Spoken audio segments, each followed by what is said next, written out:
Alors aujourd'hui, nous allons continuer sur le programme du lundi pour la Sugia de Amen et Amen et Thomas pour le niveau Aleph. Alors on va étudier maintenant Tosfot dans la Masechet Souka, la Fnunbet Amud Aleph, à propos de cette synagogue, grande synagogue à Alexandrie en Égypte. On a dit que Rashi avait apporté, et Tosfot aussi avait apporté dans Brachot, que dans cette grande synagogue, on élevait l'étendard pour annoncer, pour faire signe aux gens qu'ils répondent Amen au Brachot du Shaler Tzibour.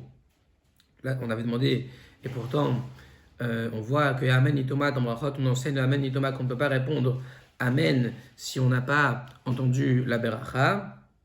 Si on répond Amen à la suite des gens, c'est Amen et Thomas, c'est très grave.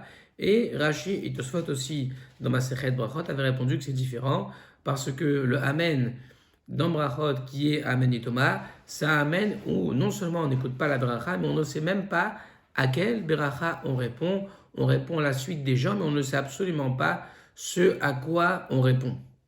On dit Amen, on rentre par exemple dans la synagogue, on répond Amen parce qu'on entend les gens qui disent Amen, mais on n'a pas entendu quelle Beracha et on ne sait pas à quelle Beracha on répond. Excusez-moi, j'ai un peu la gorge prise.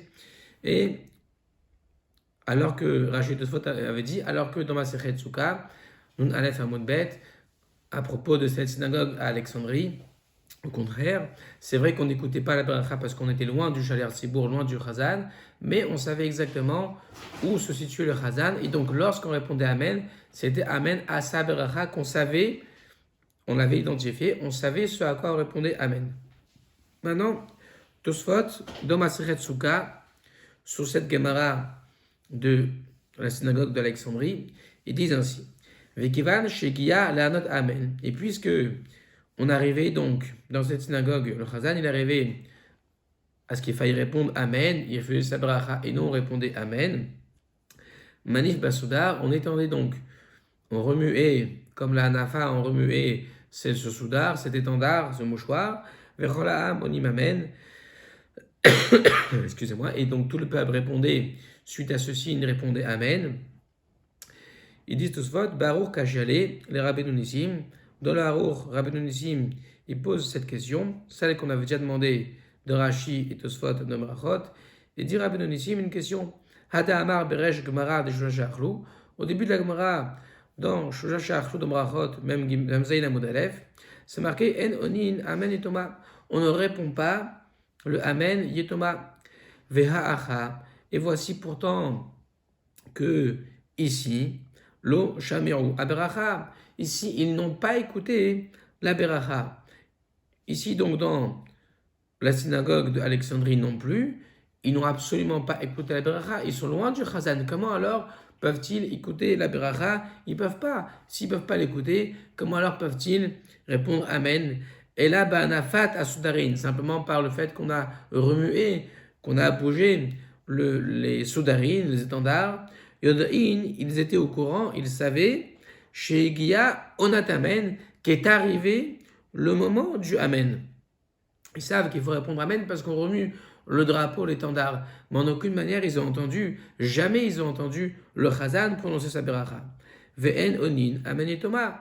Et donc il dit, le Rabbeinu Nissim, il répond ainsi, Amen et Thomas. Comment dans ce cas, on dit qu'ils vont remuer, on va remuer dans la synagogue qui est grande, Alexandrie, on va remuer les soudarines, ce qui va faire que les gens vont répondre Amen, ça va provoquer le Amen des gens, sans que ces gens-là ne savent, n'écoutent la Beracha du Mevarer, de celui qui fait la Beracha, le Chazan en l'occurrence. Comment c'est possible? Ça, c'est Amen et Thomas ou Mefaresh.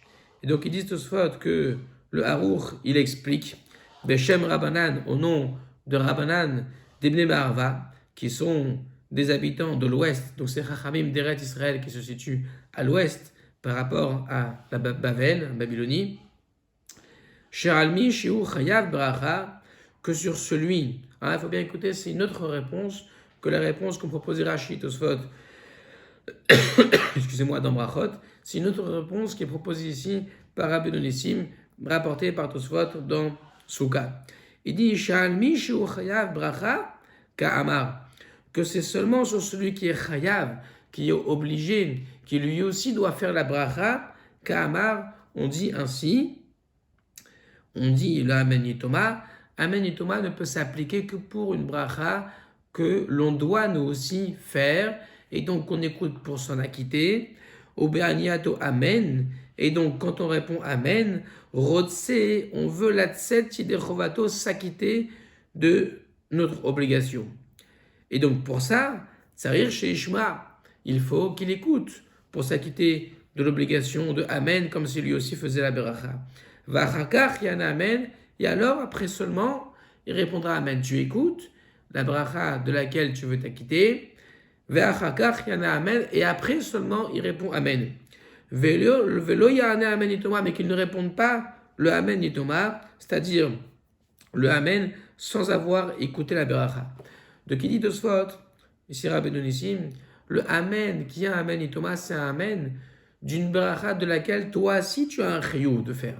Par exemple, Shaler Tzibour, il fait la bracha avant de sonner du chauffard, par exemple, ou la Megillah, ou une bracha dans la Tefila, et toi tu dois t'en acquitter, tu veux t'acquitter du Chazan, et là tu dois toi aussi répondre Amen pour que la bracha se soit considérée Medin Shomea Keone qu'on a appris aussi, comme si c'est toi qui avais fait la beracha, et donc là, il faut que tu écoutes parfaitement la beracha, et après seulement, comme il a dit, tu réponds Amen. Parce que tu as un chiyuv dans cette beracha. Ve'a donil Amen. Et cela, qu'on répond Amen, banafat sudarin, ce qu'on a vu, qu'on va répondre Amen à Alexandrie dans Souga, simplement par le fait qu'on ait bougé les étendards, là c'est autre chose. C'est pas une bracha de laquelle on doit s'acquitter.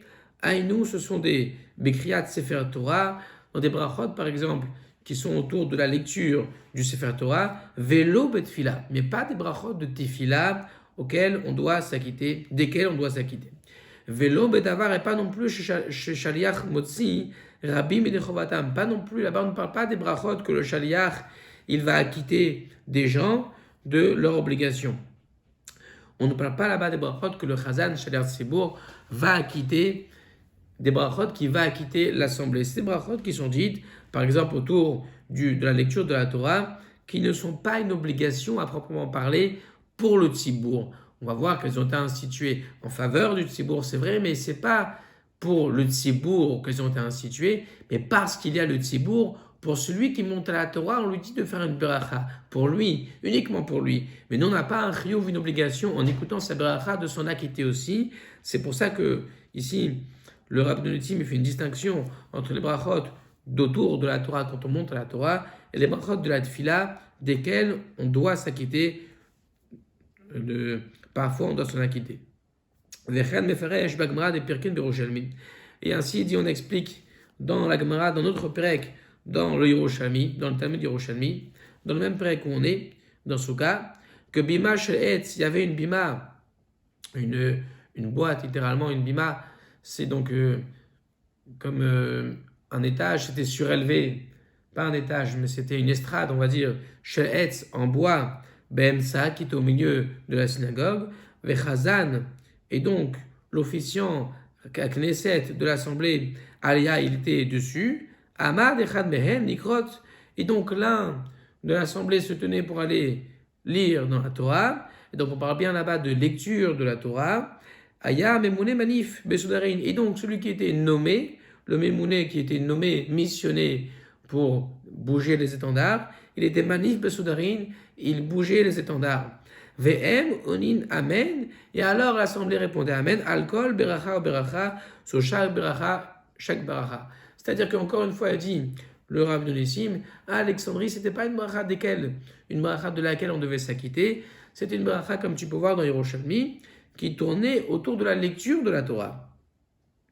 On mettait le chazan au milieu, quelqu'un venait pour lire la Torah, et alors on levait l'étendard. Et là, on répondait Amen à chaque bracha par la levée de l'étendard. Mais ce n'était pas une bracha de laquelle on devait s'acquitter.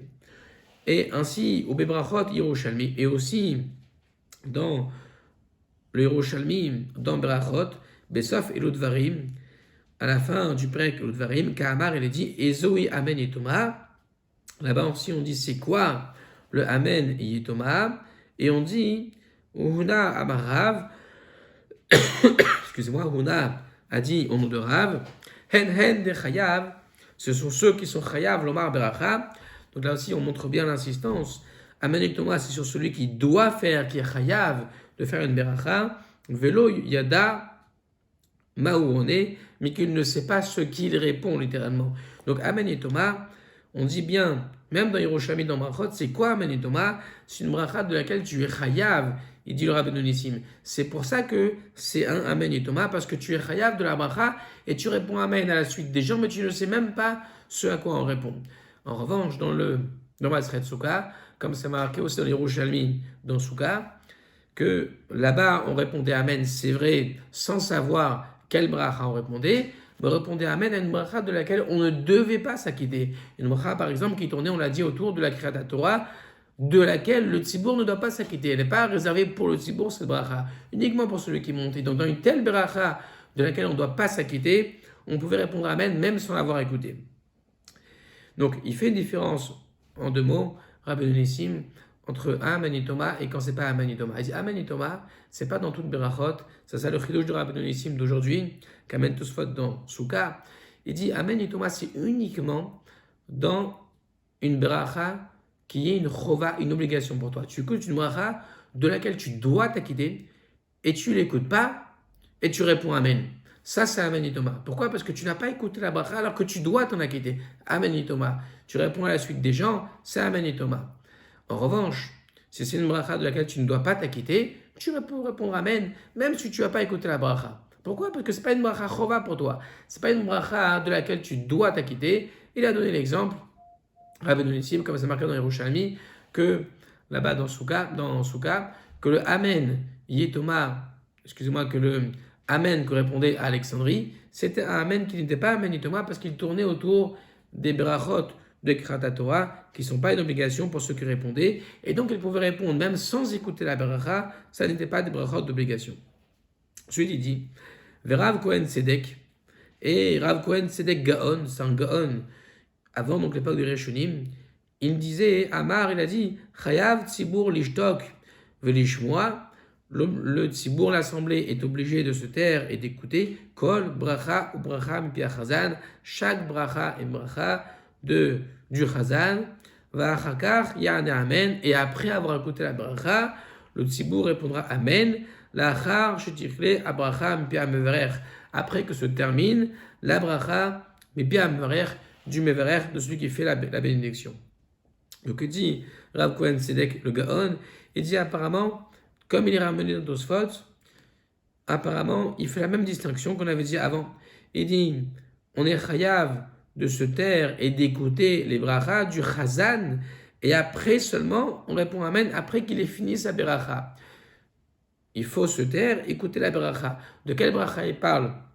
Sur Rav Kohen Sedek Gaon, d'une bracha du chazan, apparemment d'une bracha de laquelle on est chayav d'écouter aussi. Il n'a pas dit une bracha qu'on fait Kriyat Torah dans la Kriyat de Sefer Torah. C'est une bracha du Chazan, de la Tfila, on dirait. Donc, excuse-moi, apparemment, Rav Kohen Sedek Gaon, il va dans le même sens que ce qu'on a expliqué.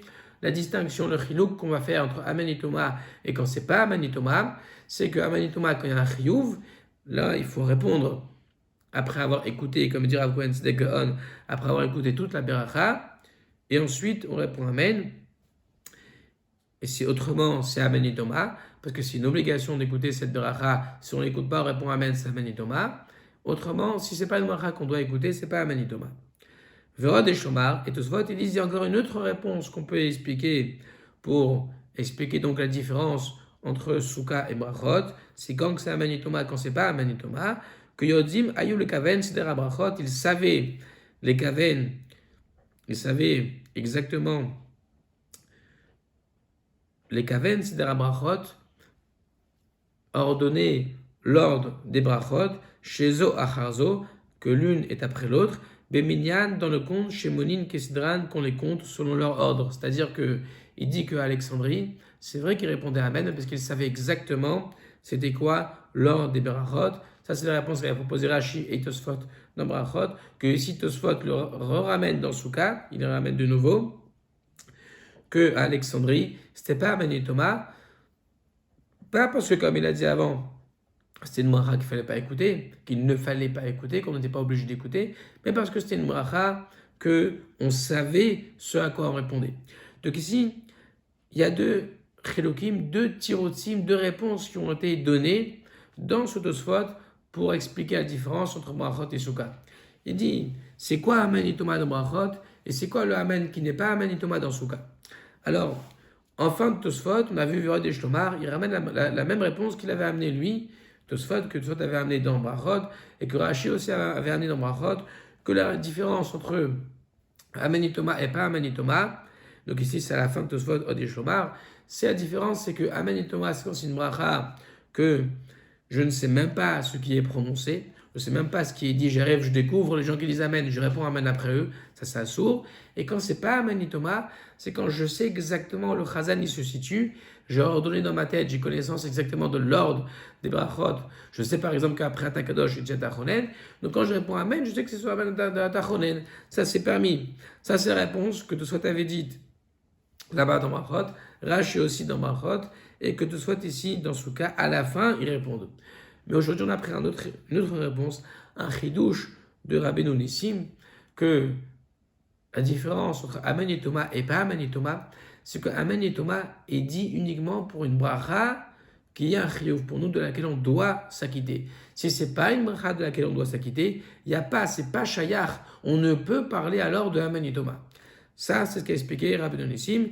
Il avait dit, c'est pour ça que à Alexandrie, dans Souka, on répondait à Amen, même sans avoir écouté, même sans savoir d'après cette réponse, même sans savoir ce à quoi on répondait Amen, parce que de toute façon, c'était pas Amen et Thomas, parce que c'était pas un chiyuv pour nous d'écouter cette bracha. Voilà la différence entre les deux réponses.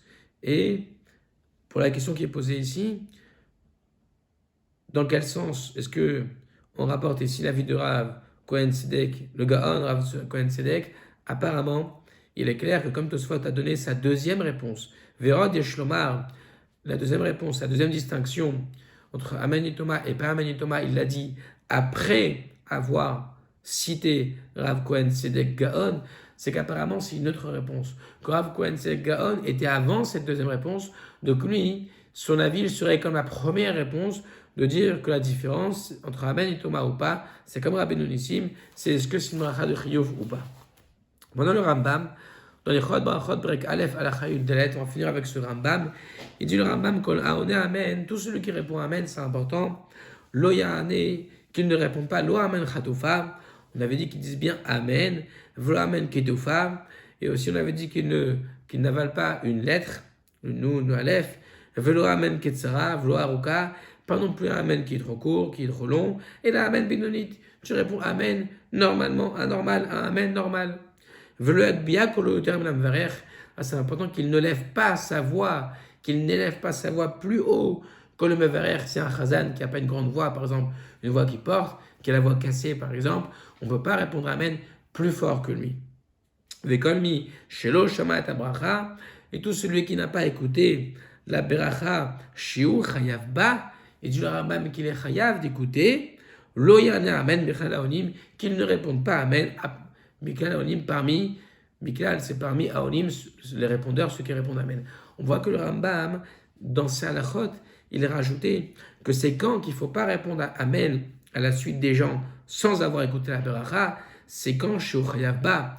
Je dois écouter la beracha quand je suis chayav de la beracha. On dirait que le Rambam, il retient ce que le Rabbeinu Nissim, il nous a appris aujourd'hui dans Tosfot, c'est que, il disait Rabbeinu Nissim, c'est qu'une beracha de laquelle tu es chayav, shu chayav ba, que tu ne dois pas répondre si tu ne l'écoutes pas. Qu'il y a un problème si tu ne l'écoutes pas, que tu dois absolument l'écouter pour répondre Amen. Si ce n'est pas un chiyuv, cette beracha, même sans l'écouter, tu pourras sans doute répondre Amen, d'après le Rambam, comme on l'a vu dans Rabbeinu Nissim. Voilà ici la deuxième réponse qu'on a appris aujourd'hui. Une différence entre Amen et Thomas, pas Amen et Thomas. Amen et Thomas en résumé, d'après Rabbeinu Nissim, le chidouche d'aujourd'hui, il ne s'exprime Amen et Thomas que dans un cas de beracha que je dois moi aussi écouter pour m'en acquitter. Une beracha de laquelle je suis chayav moi-même. Là, il y aura Amen et Thomas. Autrement, il n'y a pas Amen et Thomas. Chidouche d'après lui, même si je n'écoute absolument pas la bracha du Mevarer, celui qui fait la bracha, et même si je ne sais même pas où il se situe, ce Chazan par exemple, si ce n'est pas une bracha de laquelle je dois m'acquitter, je pourrais sans doute répondre Amen après Rabbeinu Nissim. On a vu que le Rambam aussi, apparemment, il pense comme ça. Rav Kohen Sedek aussi, Gaon, le Rambam ayant dit Shiur Chayav Ba. Donc apparemment, c'est une bracha de laquelle je suis Chayav, que je dois absolument l'écouter pour répondre Amen. Voilà, merci pour votre écoute. À bientôt.